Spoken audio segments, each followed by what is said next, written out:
சென்னை மாநகராட்சி மண்டலம் 14 ஜெல்லடியன்பேட்டை 191வது வார்டு மாமன்ற உறுப்பினர் ஜே.எல். லட்சுமி அவர்களின் அலுவலகத்தில் ஆயுத பூஜையை முன்னிட்டு சிறப்பு பூஜைகள் செய்யப்பட்டு துப்புரவு பணியாளர்கள் அலுவலக பணியாளர்களுக்கு உணவு வழங்கப்பட்டது. அதனைத் தொடர்ந்து அலுவலக ஊழியர்கள் துப்புரவு பணியாளர்கள் மற்றும் வார்டுக்கு உட்பட்ட அனைத்து துறையலுவலர்களுக்கும் ஆயுத பூஜை சிறப்பு பரிசு தொகுப்பு வழங்கப்பட்டது. சிறப்பாக பணியாற்றி தொடர்ந்து தமக்கு ஆதரவளித்து வரும் அனைத்து ஊழியர்களுக்கும் மற்ற துறை அலுவலர்களுக்கும் மாமன்ற உறுப்பினர் ஜே.எல். லட்சுமி அவர்கள் தனது நன்றிகளை தெரிவித்து இதுபோன்று மேலும் பணி சிறக்க அனைவரும் ஒத்துழைப்பு வழங்க வேண்டும் என கேட்டுக்கொண்டார்.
எல்லாமே கடவுள் தான், எந்த மாற்று கருத்தும் கிடையாது. நம்ம கூட இருக்கிற அத்தனை பேர் நீங்க எல்லாருமே தான்.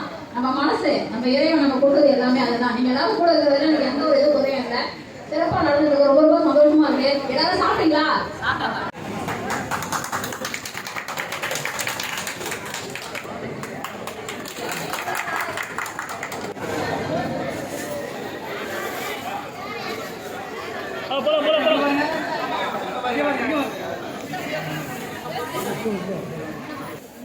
எல்லாத்தையும்